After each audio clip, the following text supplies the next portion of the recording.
Hello students और स्वागत है आपका स्टडी माफिया में, जहां पढ़ाई होती है स्मार्ट तरीके से।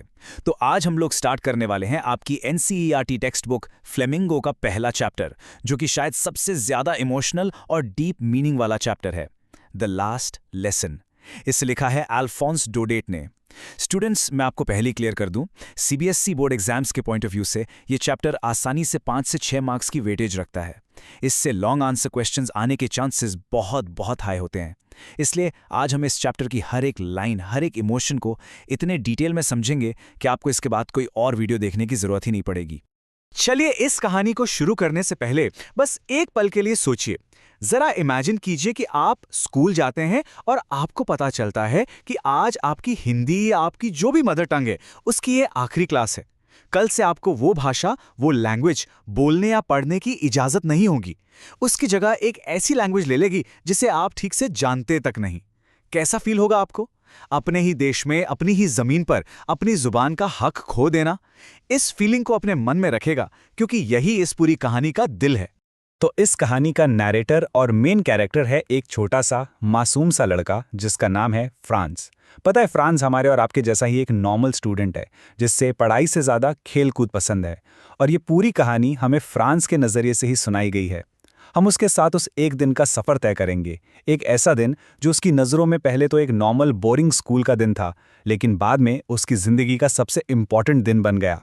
कहानी की शुरुआत होती है फ्रांस की सुबह से। वो स्कूल के लिए ऑलरेडी लेट हो चुका है और उसके मन में ग्रेट ड्रेड है, यानी बहुत ज्यादा डर बैठा हुआ है। डर सिर्फ लेट होने का नहीं है, असली डर तो है उसके टीचर एम हैमिल का। क्योंकि एम हैमिल, जो अपने आयरन रूलर के लिए यानी अपनी सख्ती के लिए फेमस थे, उन्होंने पार्टिसिपल्स पर एक टेस्ट लेने को कहा था। और बेचारे फ्रांस को पार्टिसिपल्स का पी भी नहीं आता था। उसे पक्का यकीन था कि आज स्कूल में उसकी बहुत बुरी तरह डांट पड़ने वाली है। जब वो स्कूल के लिए भाग रहा था तो बाहर का मौसम उसे पढ़ाई से जैसे दूर बुला रहा था। दिन एकदम वार्म और ब्राइट था। जंगल के किनारे चिड़ियां चहचहा रही थी और एक मैदान में प्रुशियन सोल्जर्स ड्रिल कर रहे थे, आर्मी प्रैक्टिस कर रहे थे। ये सब फ्रांस के लिए उसके पार्टिसिपल्स के रूल से कहीं ज्यादा इंटरेस्टिंग था। एक पल के लिए उसके मन में आया कि स्कूल बंक कर देता हूं और दिन बाहर ही बिताता हूं। लेकिन उसने इस टेम्पटेशन को रेजिस्ट किया, उस लालच को काबू किया और अपनी सारी हिम्मत जुटाकर स्कूल की तरफ तेजी से भाग गया। लेकिन जैसे ही फ्रांस स्कूल के पास पहुंचा, उसे एहसास हुआ कि आज कुछ तो गड़बड़ है, कुछ बहुत अजीब है। टाउन हॉल के पास बुलेटिन बोर्ड पर बहुत भीड़ लगी थी, जो अक्सर बुरी खबरों का साइन होता था। पर उससे भी ज्यादा अजीब बात थी स्कूल की खामोशी, और इसी खामोशी से कहानी में एक मिस्ट्री और सस्पेंस बिल्ड होना शुरू हो जाता है। देखिए, ये कंपैरिजन बोर्ड एग्जाम्स के लिए बहुत ज़्यादा इंपॉर्टेंट है। इसको ध्यान से नोट कर लीजिए। आमतौर पर जब स्कूल शुरू होता था तो वहाँ एक ग्रेट बसल यानी बहुत शोर शराबा होता था। बच्चों के एक साथ लेसन रिपीट करने की आवाज़, डेस्क्स के खुलने और बंद होने की आवाज़, ये सब गली तक सुनाई देता था। लेकिन आज सब कुछ इतना शांत था, as quiet as Sunday morning. ऐसी शांति जो सिर्फ छुट्टी वाले दिन, इतवार को होती है। फ्रांस को लगा कि वो शायद लेट नहीं बल्कि बहुत जल्दी आ गया है। जब फ्रांस डरते डरते क्लास के अंदर गया तो उसके शौक का ठिकाना नहीं रहा। एक नहीं बल्कि तीन हैरान करने वाली चीजें उसने देखी। पहला, एम हैमिल ने अपने बेस्ट कपड़े पहने हुए थे। उनका ब्यूटीफुल ग्रीन कोट, उनकी फ्रिल्ड शर्ट और वो लिटिल ब्लैक सिल्क कैप, जिसे वो सिर्फ इंस्पेक्शन या प्राइज डेज पर ही पहनते थे। दूसरा, क्लास की आखिरी बेंचेस जो हमेशा खाली रहती थीं, आज उन पर गांव के बुजुर्ग लोग बैठे थे। Old Hauser, farmer mayor, farmer postmaster, सब एकदम शांत और उदास बैठे थे। और तीसरा, पूरी क्लास का माहौल ही बदला हुआ था। एक अजीब सी सीरियसनेस और गंभीरता थी हवा में। फ्रांस अभी भी इस पजल को सॉल्व करने की कोशिश कर ही रहा था कि आखिर ये सब हो क्या रहा है। उसे कुछ भी समझ नहीं आ रहा था। और तभी एम हैमिल अपनी कुर्सी पर बैठे और उन्होंने वो अनाउंसमेंट की जो फ्रांस के लिए एक थंडर क्लैप यानी आसमान से गिरी एक बिजली जैसी थी। यही वो मोमेंट था जिसने सारे राज खोल दिए। हैमिल ने बहुत ही जेंटल और ग्रेव यानी गंभीर टोन में कहा, मेरे बच्चों, ये आखिरी फ्रेंच लेसन है जो मैं तुम्हें दूंगा। उन्होंने आगे बताया, बर्लिन से ऑर्डर आ गया है कि एल्सास और लॉरेन के स्कूल्स में कल से सिर्फ जर्मन पढ़ाई जाएगी। तुम्हारा नया मास्टर कल आ जाएगा। ये तुम्हारा आखिरी फ्रेंच लेसन है।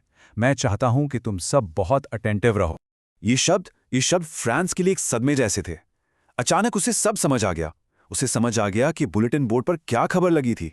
और फिर शुरू हुआ उसका ट्रांसफॉर्मेशन। सबसे पहले उसे शॉक लगा, फिर उसके दिल में गहरा गिल्ट और रिग्रेट भर गया।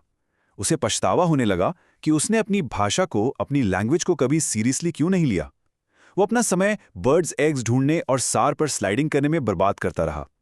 अचानक वही किताबें जो उसे थोड़ी देर पहले न्यूसेंस और बर्डन लग रही थीं, अब उससे अपने ओल्ड फ्रेंड्स, अपने पुराने दोस्त लगने लगी। और उसे एम हैमल के लिए भी दुख महसूस हुआ। अब उसे उनका गुस्सा नहीं, उनका दर्द दिख रहा था। ये कैरेक्टर चेंज एग्जाम में जरूर पूछा जा सकता है, इसको ध्यान में रखिएगा। तो चलिए यहां एक क्विक रिकैप करते हैं। अब फ्रांस को सारी पजल पीसेस जुड़ती हुई दिख रही हैं। उसे पता चल गया है कि एम हैमल ने सुंदर कपड़े इस आखिरी लेसन को इज्जत देने के लिए पहने हैं। गांव के लोग यहां एम हैमल को उनकी 40 साल की फेथफुल सर्विस के लिए शुक्रिया कहने और उस भाषा के प्रति अपना रिस्पेक्ट शो करने आए हैं जिसे उन्होंने खुद भी कभी सीरियसली नहीं लिया था। सबके दिलों में एक पछतावा था। और फिर वो आखिरी लेसन शुरू हुआ। एम हैमल ने फ्रांस से पार्टिसिपल्स के बारे में पूछा और फ्रांस डर के मारे पहले ही शब्द पर अटक गया। लेकिन आज एम हैमल ने उसे डांटा नहीं, बल्कि उन्होंने कहा कि इसमें सिर्फ तुम्हारी गलती नहीं, हम सब जिम्मेदार हैं, तुम्हारे पेरेंट्स और मैं खुद भी। इसके बाद जो लेसन हुआ वो सिर्फ एक ग्रामर या राइटिंग लेसन नहीं था, वो एक जिंदगी का सबक था। इसके बाद एम हैमल ने ग्रामर पढ़ाना शुरू किया और फ्रांस, जो हमेशा ग्रामर से भागता था, आज हैरान था। उसे हर चीज, हर रूल इतनी आसानी से समझ आ रहा था। उसे लगा इट सीम्ड सो इजी। ऐसा चमत्कार क्यों हुआ? चैप्टर में इसके 2 रीजन बताए गए हैं और ये एग्जाम के लिए इंपॉर्टेंट पॉइंट है। पहला, that I had never listened so carefully, यानी आज फ्रांस पूरे ध्यान से सुन रहा था। और दूसरा, that he had never explained everything with so much patience, यानी एम हैमल भी पूरे धैर्य से, पूरी शिद्दत से पढ़ा रहे थे। फ्रांस को एहसास हुआ कि बेचारे एम हैमल जैसे जाते जाते अपनी सारी नॉलेज, अपना सब कुछ उन बच्चों के दिमाग में एक ही बार में डाल देना चाहते थे। उनका पढ़ाने का अंदाज उनके अंदर के दुख और उनकी देशभक्ति को साफ साफ दिखा रहा था। वो उस वक्त सिर्फ एक टीचर नहीं, बल्कि अपनी भाषा और कल्चर के आखिरी रक्षक, आखिरी गार्डियन के रूप में खड़े थे। ग्रामर के बाद एम हैमल ने फ्रेंच लैंग्वेज के बारे में बात की। उन्होंने कहा कि ये दुनिया की सबसे ब्यूटीफुल, क्लियरेस्ट और सबसे लॉजिकल लैंग्वेज है। और फिर उन्होंने वो लाइन कही जो इस चैप्टर की आत्मा है। इसको नोट कर लो स्टूडेंट्स। उन्होंने कहा, when a people are enslaved, as long as they hold fast to their language, it is as if they had the key to their prison. इसका मतलब है कि जब कोई कौम गुलाम बन जाती है, तब तक उनके पास आज़ादी की चाबी होती है, जब तक वो अपनी भाषा को मजबूती से पकड़े रहते हैं। क्योंकि भाषा सिर्फ कम्युनिकेशन का टूल नहीं, ये आपकी आइडेंटिटी है, आपका कल्चर है, आपकी पहचान है। फिर राइटिंग की क्लास हुई। एम हैमल सबके लिए नई कॉपीज लाए थे जिन पर सुंदर राइटिंग में लिखा था फ्रांस एल्सास, फ्रांस एल्सास। ये 2 शब्द उस दिन उनकी पहचान थे, उनकी जमीन, उनका सब कुछ। पूरी क्लास इतनी शांति से लिख रही थी कि सिर्फ पेन के पेपर पर चलने की आवाज आ रही थी। इसी बीच छत पर कबूतर कू कर रहे थे और फ्रांस ने सोचा, will they make them sing in German, even the pigeons? क्या अब ये लोग कबूतरों से भी जर्मन में गवाएंगे? ये लाइन दिखाती है कि आज़ादी पर हमला कितना गहरा था। अब कहानी अपने क्लाइमैक्स पर पहुंच चुकी थी। लेसन खत्म होने वाला था और उसके साथ ही एक युग का, एक एरा का अंत होने वाला था। मिस हैमल अपनी कुर्सी पर मोशनलेस, एकदम शांत बैठे थे, जैसे वो हर चीज को अपनी आंखों में बसा लेना चाहते हों। 40 साल से वो उसी जगह पर थे और अब उन्हें सब कुछ छोड़कर जाना था। और तभी चर्च की घड़ी ने 12 बजाए। उसी पल एंजेलस प्रेयर की घंटी बजी और ठीक उसी वक्त खिड़की के नीचे से प्रशियन सोल्जर्स के ट्रम्पेट्स की आवाज आई, जो ड्रिल से लौट रहे थे। ये आवाजें इस बात का संकेत थे, इस बात का ऐलान थे कि अब समय खत्म हो चुका है। फ्रेंच लेसन ऑफिशियली ओवर हो गया था। मिस हैमल अपने कुर्सी से खड़े हुए। वो बहुत पेल, यानी उनका चेहरा पीला पड़ गया था। उन्होंने कुछ कहने की कोशिश की, माय फ्रेंड्स, लेकिन something choked him. He could not go on. उनका गला दुख और इमोशन से भर गया था, वो बोल नहीं पाए। तो वो ब्लैकबोर्ड की तरफ मुड़े, एक चौक का टुकड़ा उठाया और अपनी पूरी ताकत से, जितना बड़ा वो लिख सकते थे, उन्होंने लिखा, वीवे ला फ्रांस। इसका मतलब है फ्रांस जिंदाबाद। ये उनका आखिरी संदेश था, एक साइलेंट एक्ट ऑफ पेट्रियाटिज्म, एक खामोश देशभक्ति जिसके लिए शब्दों की जरूरत नहीं थी। इसके बाद उन्होंने कुछ नहीं कहा, बस दीवार के सहारे अपना सर झुकाया और बिना बोले अपने हाथ से इशारा किया, school is dismissed, you may go. School खत्म हुआ, आप जा सकते हैं। ये एक टूटे हुए लेकिन हार ना मानने वाले इंसान का आखिरी जेस्चर था। तो ये थी हमारी कहानी। आई होप आपने इसके हर इमोशन को फील किया होगा। लेकिन अब आते हैं सबसे इंपॉर्टेंट पार्ट पर। चलिए अब उन की पॉइंट्स को डिकोड करते हैं जो आपको बोर्ड एग्जाम्स में फुल मार्क्स स्कोर करने में हेल्प करेंगे।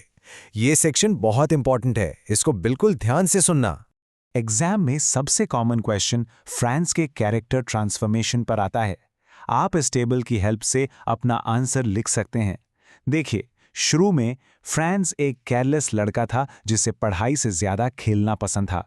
वो एम हैमल से डरता था और अपनी लैंग्वेज को फॉर ग्रांटेड लेता था।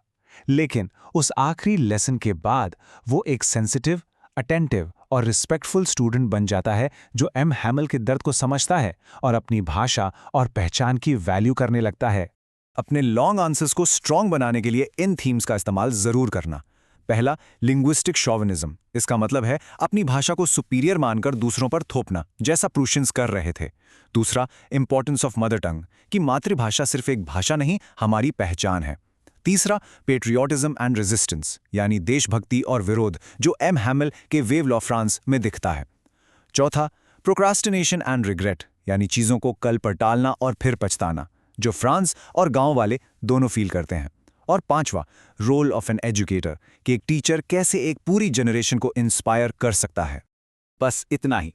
अगर आज का कंसेप्ट आपको बिल्कुल क्रिस्टल क्लियर हो गया हो तो इस वीडियो को लाइक करो, अपने सभी दोस्तों के साथ शेयर करो और हाँ, स्टडी माफिया को सब्सक्राइब करना मत भूलना, क्योंकि यहाँ पढ़ाई होती है स्मार्ट तरीके से। मुझे पूरा विश्वास है कि ये डिटेल्ड एक्सप्लेनेशन आपको बोर्ड एग्जाम्स में बहुत हेल्प करेगी। मेरी तरफ से आप सबको ऑल द वेरी बेस्ट। अच्छे से पढ़ना।